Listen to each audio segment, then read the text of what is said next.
It had it all. Science fiction, computer imagery, space. It had heart, warmth, great characters, and a great soundtrack. It even featured an unexpected but familiar voice. Film technology was showing us things on screen we had never seen before, and we witnessed the thrill of being able to travel in a flying saucer. Some of us saw it in theaters, some would discover it on home video, but ultimately, it made a big impact on a generation of kids. I'm Jamie Logie, and this is Everything 80s, a podcast that looks back on a decade that forever changed the way we dress, consumed, and connected. And today, we look back on the movie that was a bit of a science fiction gem, a film that technologically was quite ahead of its time, and just may have helped influence the future of movie making. This is the history of Flight of the Navigator.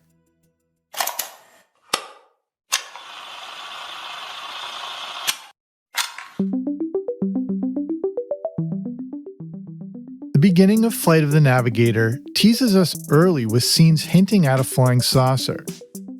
At the beginning of the film, silver frisbees look like a UFO flying through the air. The sun is also blocked out by a huge ship, which turns out to be a blimp.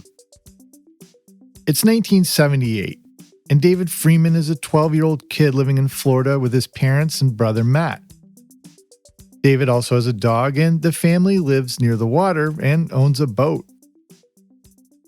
Life seems pretty ordinary, until one night when David's mother sends him to meet his younger brother. While walking through the woods, David feels uneasy. He sees what may be a spacecraft of some sort, but it turns out to be a water tower. Then, David ends up stumbling and falling down into a wooded ravine, knocking himself out. After what appears to be just a few moments, he is awoken by the sound of a train and makes his way back home. His home, however, has different people in it. The authorities are called, and as they search their database, they realize David has been reported missing 8 years ago. David is taken to another house where he sees what appears to be his parents, but they have aged. His younger brother Matt is now an older teenager. David has no idea what has happened and how he has somehow transported years into the future. He is the same, but everything around him has aged. To get to the bottom of what happened, David is taken to a hospital where a series of tests are conducted. His brainwave patterns are off the chart, even revealing the shape of a bizarre-looking object. It looks like some sort of spacecraft. David's brainwaves have gone haywire. Meanwhile, NASA has discovered a spacecraft, but no one can get into it. This is when they become aware of the 12-year-old boy that has produced a brainwave image that perfectly matches the craft they've found. David is brought into NASA so they can try to understand how he's been gone for 8 years and why he hasn't aged. As they run tests on David's brain, he reveals a vast amount of information, including star charts throughout the universe. David's brain is answering questions for him, and it's also revealed that he's been on a planet called Phalon. This also means that David has traveled at the speed of light, which explains why he hasn't aged while everyone else has. The sessions are tough on David, who, thinking he is going to leave soon, finds out he's staying longer than planned. With the help of an employee named Carolyn, David sneaks out of his room into the hangar with the spacecraft. For the first time, the craft opens up, producing some stairs to let David aboard. The ship has a robotic pilot that David ends up calling Max based on the name of the ship, the Trimaxian drone ship. The scientists discover that David is aboard the ship, and the ship takes off before they can stop him. Max, who speaks in a robotic voice, needs to retrieve the star charts from David's brain. Max had come to Earth to collect specimens, which included David, who was then taken back to Phelan. But since humans are so fragile, David couldn't be returned to the time he was picked up. When David was returned to 1986, the ship hit some power lines, erasing the star charts.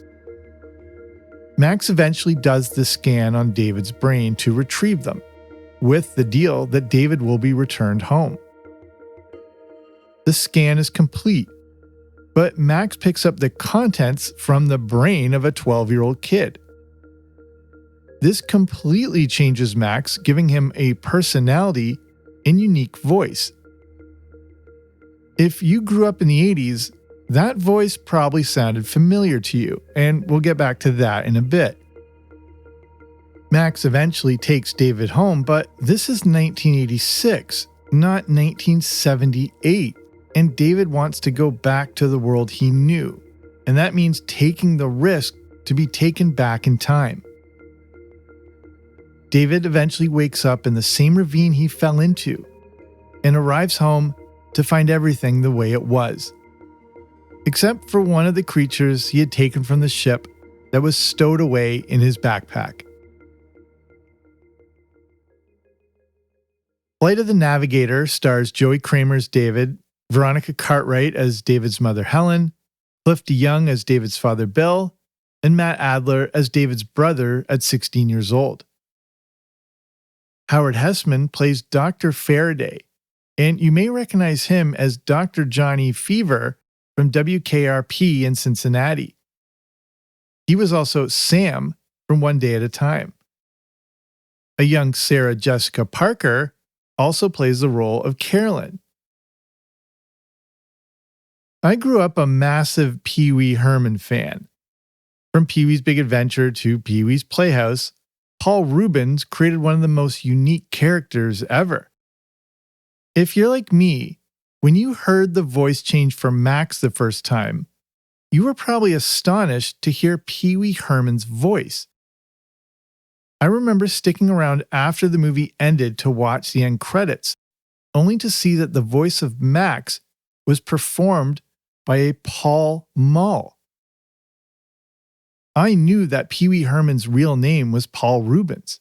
So who was Paul Mall, which is also the name of a brand of cigarettes? Was someone called Paul Mall brought in to do a Pee Wee Herman impression? Well, it really was Paul Reubens. And according to IMDb, it was Reubens who wanted to keep his cameo in the movie a secret. That meant no mention in the opening credits, unique considering Max is one of the main characters in the movie. And that meant an alias during the end credits. By 1986, the character of Pee Wee Herman was incredibly famous and well-known, and Paul Reubens wanted to keep things low-key so as to not distract from the movie. And this brings up an interesting question within the context of the film.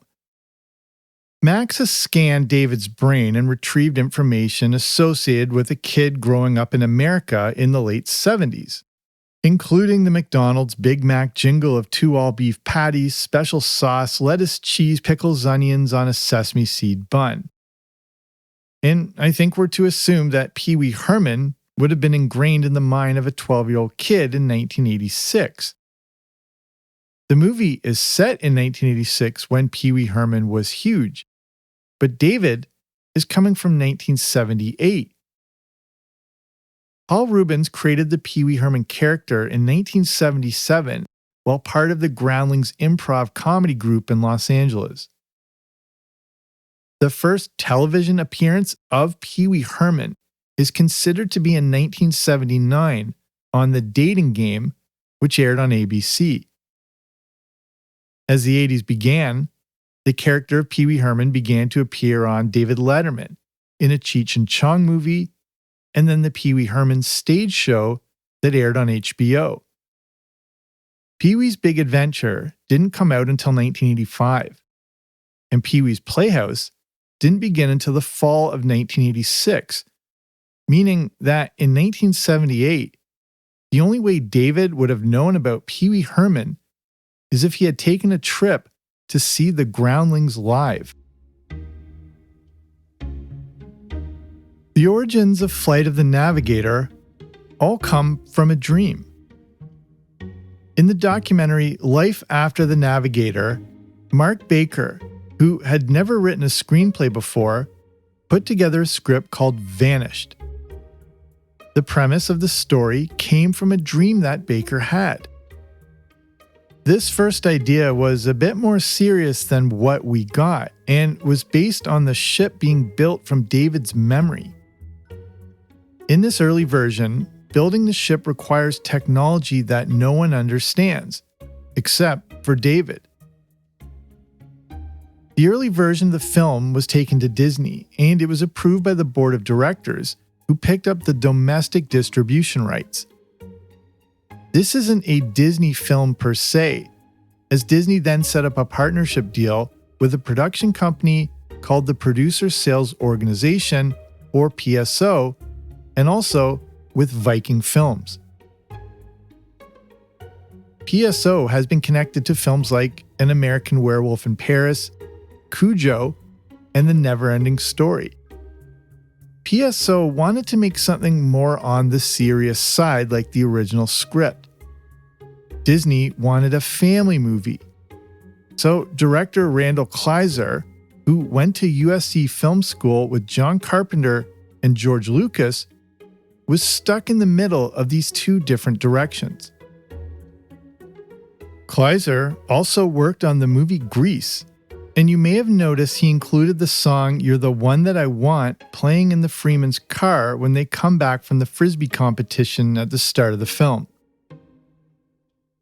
Disney was obviously the most powerful, so the new project skewed toward the family side of filmmaking. But the movie still kept that science fiction element to it, and remained somewhat serious despite having a lighter tone. Flight of the Navigator centered around a young performer, so casting was extensive, taking place in multiple cities with hundreds of auditions. Some of the young actors who came in for the role of David included Chris O'Donnell and Joaquin Phoenix. But the movie's search was to find the best performer who could convey the emotion they were looking for. The movie depended on this, and they found that in Joey Kramer from BC, Canada. Kramer appeared in the movie Runaway alongside Tom Selleck and was great at nailing a scene in just one take. With the cast in place, filming would take place in Fort Lauderdale, Florida. Some of the movie was also filmed in Norway. For a movie based on space and science fiction, technology would be a key part of this film. This is the mid-80s, and some movie special effects didn't always look so good. Sometimes they could be downright distracting. Would Flight of the Navigator be able to take us into a world that didn't distract us with unrealistic imagery? Flight of the Navigator was about to show us how CGI, a term we didn't necessarily know yet, could truly impact a movie as unique new technology pushed the boundaries of visual storytelling. Everything 80s will return after these messages.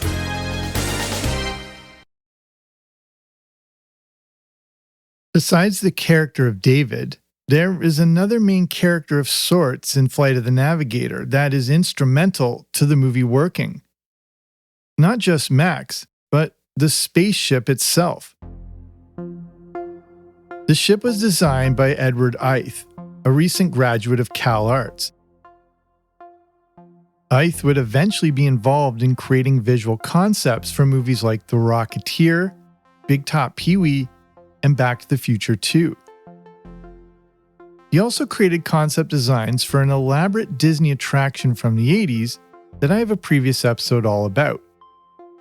It was called Captain EO, and it starred Michael Jackson.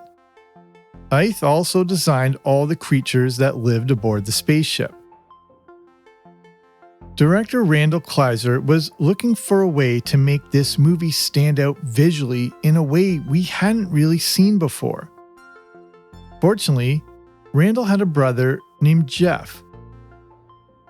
Jeffrey Kleiser founded an early computer animation company in New York called Digital Effects. The company was creating visual effects for TV commercials through computers, and this is also the company that provided visual effects for 1982's Tron. These effects were pretty revolutionary, and Randall Kleiser wanted something similar for Flight of the Navigator. He wanted the spaceship to look like it was from space. It needed to look futuristic, and it should be able to change shape depending on its location or how it was traveling through the air. The ship should be one shape while stationary, but elongate and become sleeker while traveling through the sky. To create the look of the ship, Digital Effects used what is called reflection mapping. This is that chrome look that reflects the environment around the object. But this isn't like a mirror, as the reflection of, say, water has to look slightly different because of the unique shape of the ship. That's a pretty complicated process, especially back in the mid-80s. According to Life After the Navigator, this was one of the very first times this technology had been used in a feature film. The effects were complicated, but coming together better than expected. Jeffrey Kleiser also shares that James Cameron told him that the spaceship technology from Flight of the Navigator inspired him when creating the T-1000 in Terminator 2. A new era in visual effects had now begun. But this was expensive. VFXblog.com shares that just a gigabyte of storage when making Terminator 2 cost $9,000.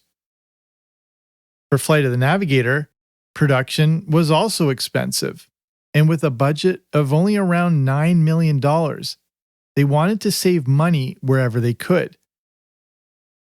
That meant a combination of cutting-edge technology and classic real-life effects. Instead of spending $30,000 on an optical effects shot, they used actual stage magic to create some practical effects. Canadian magician Doug Henning was brought in to work his magic. Example: when David walks up the steps into the spaceship, the steps appear to be floating, but they're moving while he steps on them. These real steps were built with steel rods that went away from the camera that we can't see. There was also a real life-size model of the spaceship used in some of the shots, like at the Gator farm called Al's Gator City, which was a ranch that actually belonged to Burt Reynolds. The ship was held up with a crane arm attached to a tow truck and shot from the other side. The ship appears to be slightly moving around because it was, and the arm of the crane was removed in post-production. They even used some old-style movie-making techniques. Earlier in the film, when the ship comes out of the hangar, it's a real ship about the size of a few basketballs, and they use a perspective shift to make the ship appear bigger than it is. According to Looper, 2 life-size models of the ship were created, a 700-pound one and a 1,400-pound one. After filming, these ships eventually moved to Disney MGM and could be seen in the studio backlot tour alongside one of Jabba the Hutt's skiffs from Return of the Jedi. Apparently, at one point, one of these ships was even repurposed, repainted, and used as a drink station in Tomorrowland. The inside of the ship was another practical effect. This one was made with a mylar-type material that was lit from behind to create a futuristic space-age effect. Then, when you shone a light from inside, the material went clear, so David was able to see through the spaceship. It was another simple but practical effect. Speaking of real-life effects, several puppets were used on board the ship. Tim Blaney was one of the assistant puppeteers on Max and controlled and voiced the little Puckmarin that David takes back home with him. Tim Blaney also helped operate and was the voice of Johnny Five in Short Circuit. Through remarkable new computer animation, puppetry, and classic visual effects, Flight of the Navigator was going to be something we really hadn't ever seen before. When George Lucas was making the first Star Wars, a lot of the early production was a disaster, and his vision wasn't coming to life the way he hoped. So much seemed below expectation, except for one thing that surpassed his wildest expectations: the musical score composed by John Williams. For many movies, the music and soundtrack can be just as important as the visuals on screen. Composer Alan Silvestri, one of the all-time great composers, was the person behind the music. Silvestri has also created the music for a lot of your favorite films. Here's just a sampling: Predator, Who Framed Roger Rabbit, The Abyss, the Back to the Future trilogy, Father of the Bride, Fern Gully, The Last Rainforest, Forrest Gump, The Parent Trap, Castaway, Night at the Museum, and a bunch of MCU movies including Infinity War and Avengers Endgame. Flight of the Navigator featured some of his most unique work. Because of the limited time and lower budget, Silvestri didn't have access to an orchestra. The music was composed completely on synthesizers. This worked perfectly too because it was a space-based movie, and Silvestri created a unique tone and energy to the film. Speaking of music, one key scene includes David and Max singing along to I Get Around by the Beach Boys, an expensive song to get the rights to, but the filmmakers pushed Disney hard enough to get it. And now it's finally time for Flight of the Navigator to hit theaters. When you're just growing up, every day is a new discovery. But nothing David Freeman has ever experienced will prepare him for the adventure that lies ahead. The trailer even used a fake voice from Max to not give away that Paul Rubens was in the film. And it came with the tagline, "Come along for the greatest adventure of the summer." But there was a little problem, as there were a lot of great adventures that summer. This is the summer of 1986. All in all, a standout summer for movies. From May to late August, here are just some of the films that came out: The Karate Kid Part 2, Back to School, Aliens, Ferris Bueller's Day Off, Legal Eagles, Short Circuit, Friday the 13th Part 6, The Fly, Labyrinth, Stand By Me, Big Trouble in Little China, My Little Pony the movie, and The Transformers the movie. It was this summer that seemed to have a movie for everyone, and let's not forget the biggest movie of 1986, Top Gun. The summer of '86 also gave us a few cult classics, including Critters, Maximum Overdrive, and Howard the Duck.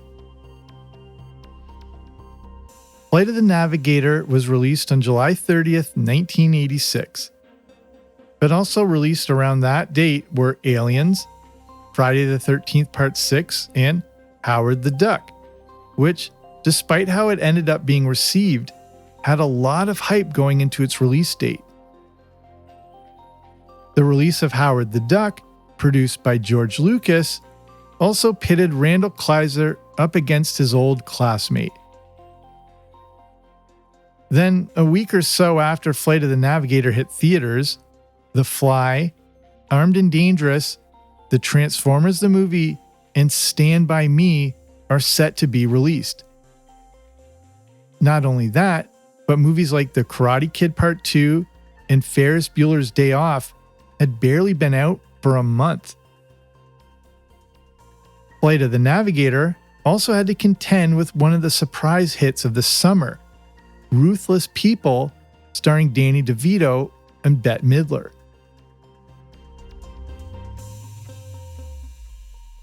With all of the huge competition, Flight of the Navigator took in just over $18 million at the box office. That's around double the production budget, but not exactly a blow-away box office hit. Though it was critically well received, it was still a tough time to come out. The 1986 New York Times review even said, quote, "The film is so absorbing, such constant fun, that it may well be the best family film around," unquote. According to Looper, the movie that made it the most difficult for Flight of the Navigator to make a big dent at the box office was Aliens, directed by James Cameron. Another interesting connection, considering Flight of the Navigator would influence Cameron for Terminator 2. One place where Flight of the Navigator really found its audience was on home video. The release of the VHS version came out at the perfect time, as this is when the cost of newly released movies was starting to come down. For years, a new movie released on home video was incredibly expensive, up to $80 or more. $80 in, say, 1985 is about $230 in today's money, just for one movie. This was a time before the studios realized how lucrative home video could be. Up to that point, continuous income for a film came from theatrical re-releases. This is one of the reasons why the home video version of a film used to be so expensive. It was a way to offset the loss of the re-release. But you probably remember movies costing less than $80, and we have Top Gun from the summer of 1986 to thank for this. According to Cracked, it was the Top Gun VHS release that brought down prices. Some new releases had dropped down to as low as $40, but Paramount did something new and unique. They dropped Top Gun, the biggest movie of '86, down to $26.95 for its 1987 home release. The big price drop was thanks to a Diet Pepsi commercial front-loading the film. Now we got movies cheaper, but just had to deal with a commercial at the start. The plan worked, and Top Gun became the best-selling videotape of all time. Pepsi even teamed up with Steven Spielberg for the home video release of E.T., a movie that didn't seem like it would ever hit store shelves, as it made money through consistent theatrical re-releases. E.T. ended up being priced even lower at $24.95 and even came with a $5 rebate coupon, bringing it down to $19.95. More and more new releases followed the same model. Buying a brand new release was now affordable, and the prices of home VHS tapes never looked back. The home video release of Flight of the Navigator came out during the period when it could eventually be reasonably priced, making it a day one purchase for many families, including mine, as my brother, sister, and I even pooled our money together to buy it. Flight of the Navigator found a new life on home video, and this is where many kids and families discovered it for the very first time. To me, Flight of the Navigator is a bit of an underrated gem and one of the better science fiction fantasy films of the entire 1980s. After the phenomenal success of Back to the Future in 1985, a kid like me was hyped for anything time travel related. A movie like Flight of the Navigator incorporated time travel, space, UFOs, science fiction, astonishing technology, Pee Wee Herman, and even a few well-timed curse words thrown in to boot. Something you didn't often see in a Disney film at the time. But would Flight of the Navigator have benefited more if it wasn't directed at families and associated with Disney? Would it have attracted a bigger audience if it didn't seem intended for a younger audience? There's a lot in this movie that could appeal to an older demographic that may have steered clear because they thought it was just a Disney film. It may have also been a bit too intense for a 4 or 5-year-old, making it fall into that weird gray area between demographics. But regardless of its theatrical run, people still came to see it, and Flight of the Navigator made a big impact on a generation of kids in the 1980s. Whether you saw it in theaters, on home video, or eventually on the Disney Channel, many younger viewers discovered this unique film. Thanks to the incredible CGI that's getting close to 40 years old now, Flight of the Navigator doesn't look dated or cheesy. The CGI is seamless, and I think the spaceship still looks as good as any CGI from even 10 years ago. Talks of a Flight of the Navigator reboot or sequel have been in talks since 2009. They continued in 2017 and right up to a few years ago, with discussions of Bryce Dallas Howard creating something for Disney+. If you're listening to this in the future, you'll know if this did or didn't happen. For my brother, sister, and I, Flight of the Navigator was one of our all-time favorite movies when we were growing up. We watched the VHS tape all the time. And I mean all the time. Despite our age differences, it was one of the few agreed-upon things that didn't result in a blow-up argument that caused my mom to ban us from the TV for the entire day. The three of us would all watch together. My brother and I would watch, or just my sister and I, or it may be just the two of them watching together. This is a movie that we watched so much, we actually broke the tape. At the time, Flight of the Navigator was just a beloved movie, and I never realized how ahead of its time it really was.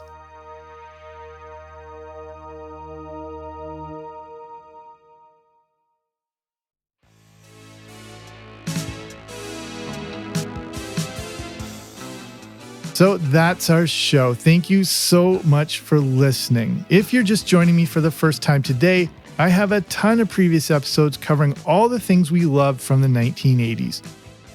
If you haven't already, be sure to subscribe to the Everything 80s podcast wherever you listen to podcasts so you don't miss out on new episodes. If you're a fan of 1980s movies, you may want to check out the Everything 80s Movie Review podcast over at patreon.com.